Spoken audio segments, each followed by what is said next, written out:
देखो बेटा, दो संख्याओं का एलसीएम 60 तथा एचसीएफ कितना है आपके पास 5, और यदि एक संख्या 30 हो तो दूसरी संख्या बताओ।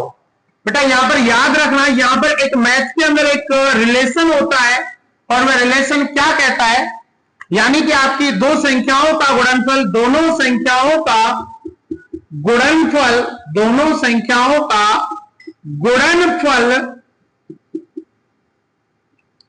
बराबर होता है बेटा किसके, बराबर होता है एलसीएम इंटू एचसीएफ के गुणनफल के। दोनों संख्याओं की बात करें तो यहां पर हमें दो संख्या नहीं दे रखी है, संख्या मान ले a इंटू बी। यदि एक संख्या 30 तो हमने a को मान लिया 30 और b हमने मान लिया x, बराबर एलसीएम 60, तो यहां पर एलसीएम रहेगा 60 इंटू एचसीएफ 5, और एचसीएफ कितना रहेगा आपका 5। इसमें आप आमने सामने काट सकते हो, 30 से 60 को काटा 2 बार और x बराबर हमारा बच गया 10, तो वह दूसरी संख्या आपकी क्या होगी 10। तो याद रखना बेटा, कभी भी इस प्रकार के क्वेश्चन में आपको एलसीएम दे रखा हो, एचसीएफ दे रखा हो, और दो संख्याओं में से कोई एक संख्या दे रखी हो, तो a इंटू बी बराबर एलसीएम इंटू एचसीएफ, या आपको एलसीएम दे रखा हो और क्या दे रखा हो, दो संख्याएं दे रखी हो, एचसीएफ पूछे तो भी इसी रिलेशन से निकालेंगे। जैसे यहां पर अगला क्वेश्चन दिया है कि दो संख्याओं का एलसीएम तथा एचसीएफ 84 एवं 21 है, एलसीएम तो रहेगा 84 और एचसीएफ रहेगा 21, लेकिन उसने कहा कि यदि संख्याओं में 1:4 का अनुपात है। जब ये रेशियो में क्वेश्चन आ जाए तो एक संख्या 1x और दूसरी संख्या 4x बराबर 1x into 4x, 84 into 21 is equal to 4x का स्क्वायर। 4 से जो कट रहा है उसे काट दें, 4 दूनी 8 और 4 एकम 4, 21 इंटू 21 बराबर x स्क्वायर। स्क्वायर यानी कि 21 का जो स्क्वायर होता है 441 इज इक्वल टू x का स्क्वायर, और x बराबर कितना आ जाएगा 21, या यहां से जब स्क्वायर लगा हुआ है तो केवल एक नंबर मान लें। अब आपसे उसने पूछे बड़ी संख्या, तो बड़ी संख्या ये 4x वाली रहेगी, तो 21 इंटू 4, x की वैल्यू कितनी आई 21, 21 इंटू 4 बराबर 84, तो आपकी बड़ी संख्या कितनी रहेगी 84। ठीक है, दो संख्याओं का योगफल 84 तथा उनका एचसीएफ 12 है। एचसीएफ बोले तो मासा यानी कि महत्तम समावर्तक। ऐसी संख्याओं के कुल युग्मों की संख्या कितनी होगी।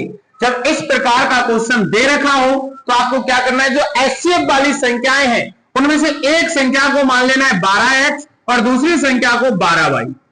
12x प्लस 12y बराबर कितना है हमारा, इन दोनों का सम कितना है बेटा 84। अब हमारा 12 यहां से कॉमन आ गया, ये हो गया x प्लस y बराबर 84। यहां से मैं लिख सकता हूं x प्लस y बराबर 84 अपॉन 12, और 12 से 84 को काटा 7। अब आपको क्या करना है, इस 7 के पेयर बनाने जिन्हें सहअभाज्य संख्याएं कहते हैं, जैसे 1 और 6 एक संख्या, दूसरा 2 और 5, अगला 3 और 4। क्या कोई और पेयर बन रहा है आपका, कोई और पेयर बन रहा है, कोई पेयर बन रहा है 5 2, तो ये रहा 5 2 आ गया, तो वो युग्म कितने होंगे आपके पास 3। कितने युग्म होंगे 1 2 3, कितने युग्म होंगे 3। इस प्रकार के क्वेश्चन में कुछ नहीं करना, ये योगफल दे रखा है, इस योगफल में इस नंबर का क्या कर देना है, डिवाइड कर देना है। कितना आ गया 7। इस 7 के आप सहअभाज्य क्या कर लें, युग्म बना लें, सहअभाज्य संख्याएं, और वही उसका क्या हो जाएगा, आंसर हो जाएगा।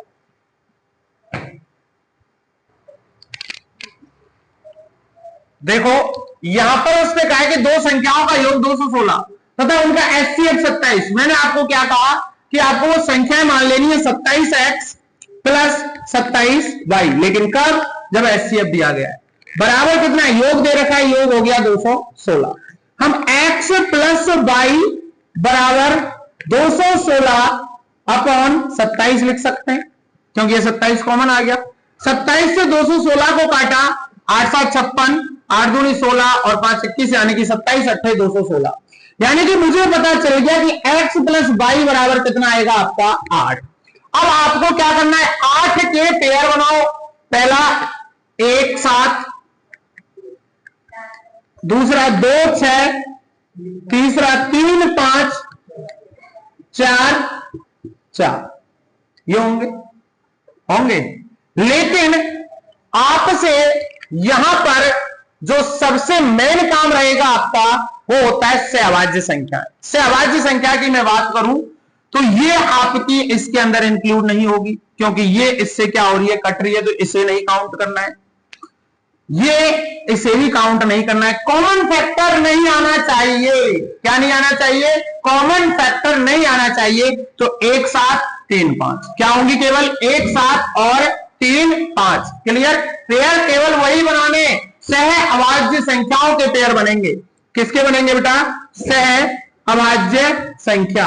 अब आपसे उसने क्या पूछा है, यहां पर युग्म नहीं पूछा है, संख्या पूछी है। तो पहली संख्या हम बता सकते हैं 27, x की वैल्यू 1 तो बराबर 27, और y की वैल्यू कितनी है 7। 27 इंटू 7 49 189। तो एक संख्या 27 व 189। आगे 3 5 27 इंटू 3 तो कितना हो जाता है 21 और 81, और 27 का 5 से मल्टीप्लाई किया 5 35 और 5 दूनी 10 और 3 13 135। क्लियर। तो वो संख्या ये भी आपका आंसर हो सकता है और ये भी आपका आंसर हो सकता है। अगर युग्म पूछता तो युग्म कितने होते, 2। युग्म पूछता तो कितने होते, 2। 1 7 और 3 5। कोई भी कॉमन फैक्टर वाला नंबर नहीं लेना है। क्या बताया मैंने, कोई भी कॉमन फैक्टर वाला नंबर नहीं लेना है। जैसे हमने 2 और 6, तो 2 का भी डिवाइड और 6 दोनों में 2 कॉमन है। 4 और 4 अपने आप में कॉमन है। तो केवल सह अभाज्य संख्याओं के ही आपको क्या बनाने, पेयर बना ले और पूछिए उसने संख्याएं। ऑप्शन में 27 और 189, तो ये होगा 81 135, ये होगा, या ये दोनों होंगे, तो दोनों ही होंगे। क्लियर। आपको क्वेश्चन दे रखा है, यदि 572 x 41 9 से भाज्य है तो x का मान क्या है। सबसे पहले आपको 9 से भाज्य का मतलब कि आपका इस संख्या में 9 का क्या जाना चाहिए, डिवाइड जाना चाहिए, बट x यहां पर क्या है, लुप्त है। आपको x इनमें से देख के बताना है कि x क्या होगा। तो सबसे पहले मैं बता दूं कि 9 की भाजकता का जो रूल कहता है वो ये कहता है कि ये जो डिजिट है इनका सम आपका कितना आना चाहिए कि उसके अंदर 9 का क्या चला जाए, डिवाइड चला जाए। तो देखो 7 5 12, 12 2 14, 14 4 18, 18 1 19, 18 1 19। अब यहां से आप ऐसा नंबर सोचो जो आपकी टेबल में यानी कि 9 के टेबल में आता है।